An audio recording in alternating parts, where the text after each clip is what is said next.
I can't do this.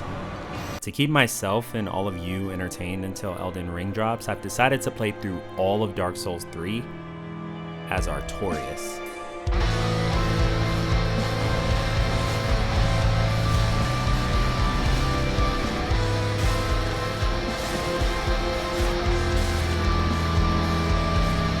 Every enemy is tripled and I'm playing on max new game difficulty, eventually leading to the finale where I take on the game's final boss, 3 Gaels. Hello and welcome back to Amazing Chest and to episode 3 of the Artorias run. Before I jump into the run, I actually have a few updates for you guys. Following some feedback from comments you've left, these episodes will be getting a lot longer, but naturally that means there will also be fewer of them, so I'm planning to finish this series in 2 or 3 more episodes, and you can expect them to be between 20 and 30 minutes long, with the final one coming out in mid-January. The other thing I want to discuss is why this particular episode took so long to come out, and the main reason is that the mod I'm using to multiply the enemies has been crashing the game constantly. As you can imagine, this has made the game very tough to play through, and you might have seen the poll that I put out earlier this week explaining the situation. It seems like a majority of you are fine with me completely removing the multiplier altogether, but instead of doing that, to try and maintain the integrity of the run, I'm going to just take down the multiplier whenever necessary to keep the game stable. To keep track of what the difficulty is currently at, I'll put a handy little multiplier icon at the top of your screen. The second reason why this episode took so long is because I've been doing community challenges on the channel and giving out prize money to whoever wins them. This has been a lot of fun, but one thing it hasn't been is free, which brings me to this video's sponsor, Raid Shadow Legends. Raid Shadow Legends is available on all mobile devices and on desktop, and with over 600 champions to choose from, the possibilities are endless. Each one has their own unique history and background, just like all the enemies we play as over on this channel, and you can use my link below to download Raid and try them out for yourself. If you download it now, you'll be able to fight Raid's newest and biggest boss yet, the Hydra. No, not that Hydra. This one has 6 heads and each one is a complete boss fight all on its own. There's the head of Blight, which is all about poison. It poisons you, leeches you, and it protects itself with a poison cloud. There's also the terrifying head of Torment, the head of Mischief, which loves your buffs and can steal them for itself. There's the head of Wrath, which is a super angry damage dealer. The head of Decay, which is all about tearing you down and building up allies. And finally, there's the head of Suffering. My favorite thing about the game so far has definitely been its story. In the first 5 minutes, you're eaten by a dragon, which completely caught me off guard, and as luck would have it, experiencing the campaign is the fastest way to level up your champions. Speaking of champions, between now and January 28th, 2022, Raid is giving away a free limited edition champion, the esports legend and Navi superstar Simple. All you have to do is log in for 7 days between now and January 28th, and he's yours. With the holidays right around the corner, they have a full schedule of festive activities planned, and there has never been a better time to get started. With a link below or by scanning my QR code, you can get a new champion, 200,000 silver, 1 energy refill, an XP boost, and even an ancient shard. All this treasure will be waiting for you here on your game screen. Good luck, and I'll see you in game. Thanks again to Raid for sponsoring this video. As a result, the next challenge's prize pool will be doubled.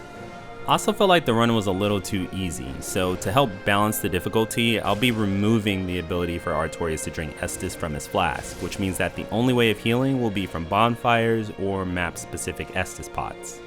I think that's it for the updates. One thing I do like about this series is that the format is slightly different from what I normally do, which means that I can easily just break away from what's happening on screen and talk to you guys. With all that said though, I know we've gotten a lot of new subscribers in the past few weeks, so if you aren't caught up with this series, you can find the playlist for the other 2 episodes at the top of your screen. This video will not end until I've defeated all 3 God Eaters, and to do that, we'll have to take on the Crystal Sage, the Deacons of the Deep, all 9 Abyss Watchers, and Pontiff Sulyvahn. Let's get started. Even without the enemies multiply, with the aggression mod in place, Crucifixion Woods is a war zone. Normally we'd be picking up a lot of really valuable items, but as Artorias, we don't really have a need for them, so the Farron Coal, the Grasscrest Shield, and the Sellsword Twin Blades will all have to stay right where they are. By the time I get up to the Crystal Sage, I'm at about half HP, and since we did rescue Arena in the last episode, I am able to summon Egon, but there isn't really a need to because I'm only fighting 1 Crystal Sage. This boss is also extremely weak to physical damage anyway, so a half HP Artorias is more than enough to take him out. Unfortunately for him, one with the Abyss can reach him regardless of where he teleports, so this fight is a piece of cake. I'm gonna link this bonfire and make my way toward Farron Keep to take on what you guys all came here to see, 9 Abyss Watchers. But the Farron Watchdogs end up calling for some backup. I'm forced to retreat back to the Crucifixion Woods bonfire, and there's an ambush waiting for me. After a close call with this lycanthrope and a dog, I find a nice safe corner to use one with the Abyss in, and I barely get it off. That clears out enough of the hollows to let me safely sit at the bonfire, and now that one of the watchdogs is down for good, the fight gets a lot easier. I finish him off and kill the rest of his goons, but this guy was being particularly difficult. Anyway, I make it out by the skin of my teeth and descend down the ladder into Farron Keep. With an increased aggro range, these guys are all pretty scary. The Elder Grooves have about half as much poise as the first boss, which is very problematic if you're fighting them in a group, and the poison from the swamp is going to add up quickly if I'm not careful. Artorias' speed is also not as useful in this place because of how deep the swamp gets. Before I know it, I'm surrounded, and between the homing skulls, the poison, and the persistent grooves, my HP is melting away. After exhausting the Estus in this pot, we have our run's first death. For my next trip through the swamp, I try flipping through it instead of rolling, and it does help out. I still get poisoned though. I'm gonna extinguish the first flame, and the swamp's residents were not too happy about that. Eventually I shake him off though and head up the elevator to the roof of Farron Keep, where I take on the Stray Demon. Interestingly, this game doesn't really treat this guy as a boss, even though you do get a boss soul for defeating him. For example, there's no fog gate that you have to traverse, nor is his HP bar displayed at the bottom. Regardless of his boss status though, he does go down without much trouble, and I head back down to mourn the loss of an old friend. I cross this bridge to make it to the next flame, and on my way to the final one, I'm intercepted by a horde of grooves who manage to corner me. After climbing to the top of this slope, one with the Abyss saves me, and now it's a race to find the next bonfire before I die of poison. I'm just seconds away from it, and when I try to sit down, this guy stops me, and immediately after killing him, after wandering through the swamp for a few more minutes, I extinguished the final flame, and it was time to meet my followers. The Dark Wraiths here do my job for me, but that doesn't mean I can't help out a little bit. Now that I'm through one of the most crash-prone areas, I quit out of the game and change the enemies to ×3 before entering the Fog Gate for one of the most emotional battles since Dark Souls 1. As it turns out, my followers don't recognize me at all. In fact, they probably think I'm some sort of cosplayer in Fashion Souls, and before I even have a chance to explain myself, run.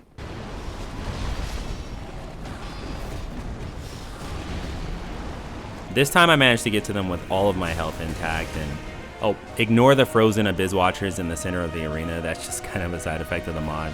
After backstabbing and finishing off this guy, I accidentally corner myself, and this happens. Now the gloves are off. The plan is to get rid of as many of them as I can while the others are occupied. I'm able to take down one pretty easily, and instead of wasting my time with the others, I spot the main one trying to escape the arena, and I'm able to get some good damage off on him. The others start to close in, and my get out of jail free card does not come through for me this time, and I'm forced to retreat. This is where it starts to get absurd. Some of the grooves from outside glitch their way into the arena, and now I'm forced to deal with them and the remaining 5 or 6 watchers. A spin attack brings them into phase 2, and I make the mistake of going for this slow overhead attack, after which the fight snowballs and I get poisoned by the grooves behind me. In this attempt, I make it into the arena, and now for some reason they're all trying to escape, so I just go for one with the Abyss, and now there's only 4. Once he's into phase 2, the Embered Watcher gets melted by this spin attack, and one more attack finishes him off. Now, at this point, I could either go through the catacombs or backtrack a little and visit the cathedral, and I decided to just check out the catacombs since we're already here. When or if we make it through the Irithyll, we'll have to warp back to the Crystal Sage's bonfire so that we can get the doll from the Archdeacon fight. The catacombs were stable for the most part, so the footage you're watching right now is with tripled enemies, but there are some points later on where I'll have to switch down to ×2 in order to progress. Most of the skeletons in here are weak to strike and blessed, both of which Artorias has no way of inflicting, so it's almost like the enemies here are multiplied by 6 because they just get back up after I kill them. Unless of course we knock them off the side. The headless ones, which still have eyes for some reason, are annoying. But it doesn't take much for Artorias to kill them, and as I'm navigating the maze, I quickly discover that these pursuers really hurt for some reason. If you didn't know, you can tell which pots are traps and which ones aren't by whether or not there are bones visible in the pot. These narrow passageways are normally pretty bad for Artorias, but even more so now, since the giant range of my greatsword can inadvertently break all of these pots. It was in this portion of the map where I actually crashed again, and I think it was a combination of all the extra enemies and the projectiles on the screen. I powered through though, and eventually I do make it to the Catacombs of Carthus bonfire, and when I enter the sewer, I teach these skeletons that they're not the only ones capable of spinning. After getting a brief preview of what's waiting for me, I'm gonna make my way to the bridge and sever it before these bloodthirsty skeletons can cross it.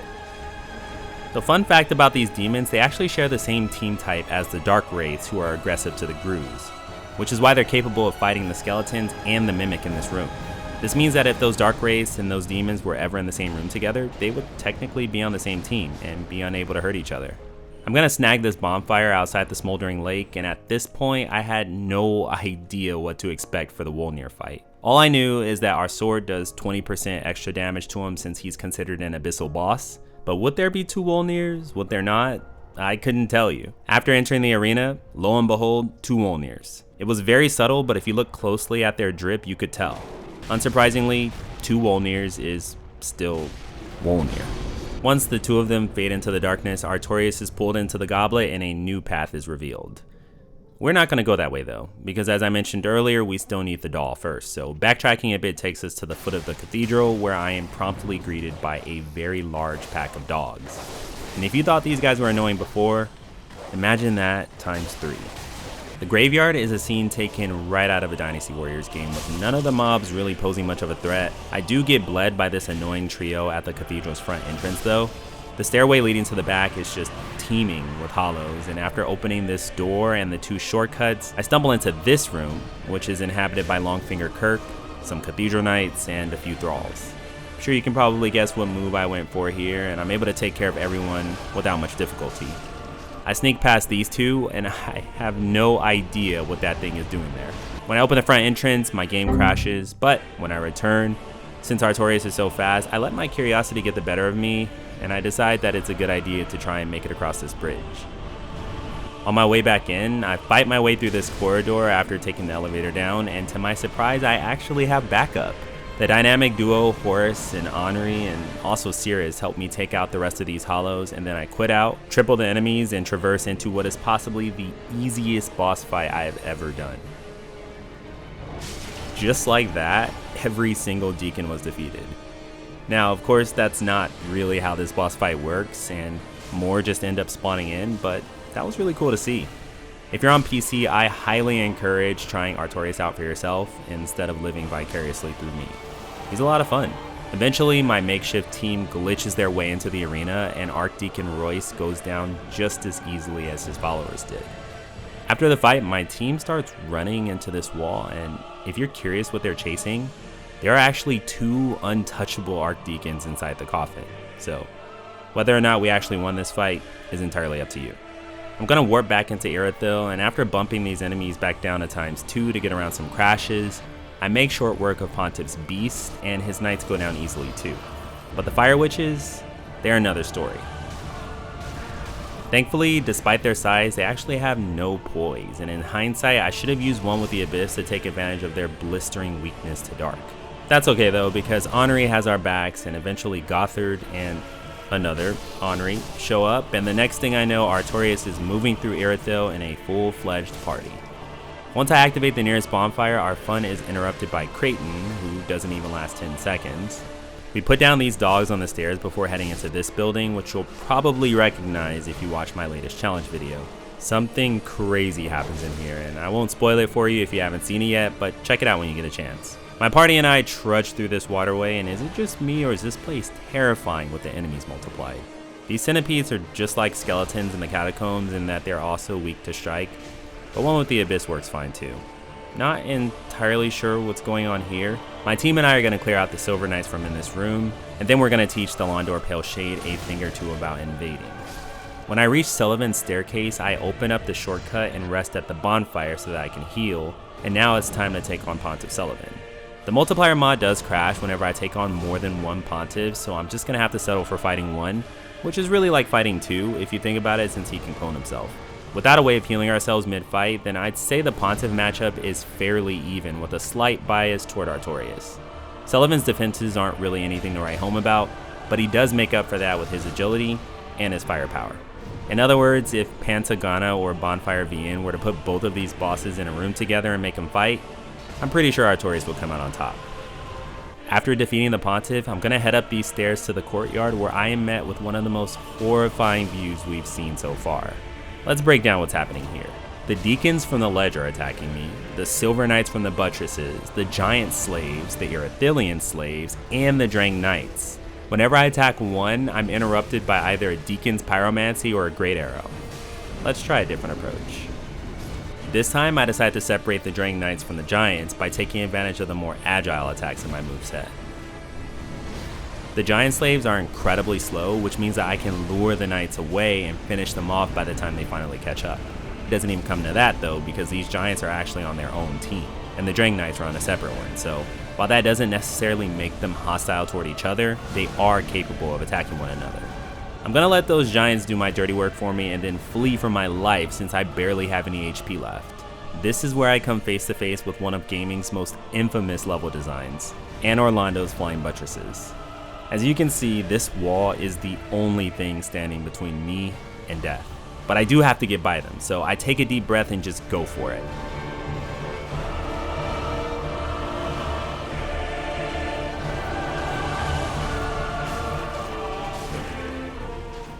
I do make it past the initial group, but after missing a spin attack, the ones in the corner here slip my mind.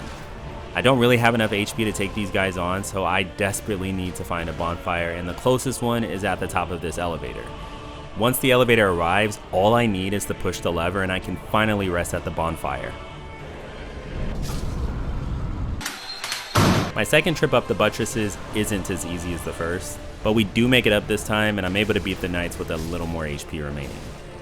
I tried cheesing these guys in the corner, but it doesn't really work out, so I go for the somersault, and it's surprisingly effective. The reason this little inconvenience happens, by the way, is due to the size modification on my character. To make myself look more like Artorias, I had to increase my size by about 60%, and that change can cause some strange interactions with things like ladders and levers. Once the elevator stops, to my dismay, the bonfire is being guarded by 3 Silver Knights. My cowardly attempt to cheese them accidentally aggroes another knight, which temporarily makes the situation worse, but he does get taken out by the abyss. I decide to risk it all and just light the bonfire, and that's when they surround me.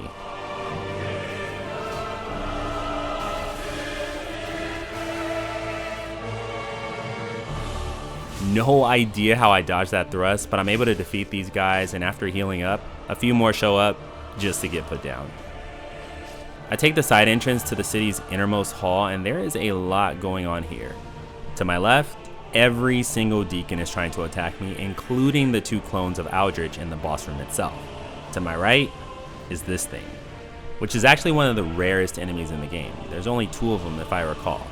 Trying to enter the arena is like playing through a bullet hell. Aldrich himself, though, is an entire raid boss.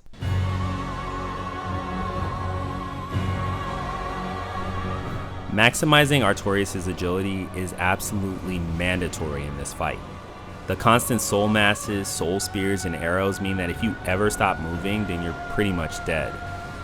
Aldrich doesn't have the best defenses, but if you don't hit him in his godlike portion, then you'll do reduced damage, and aiming for that while being chased by 2 other god eaters is a nightmare.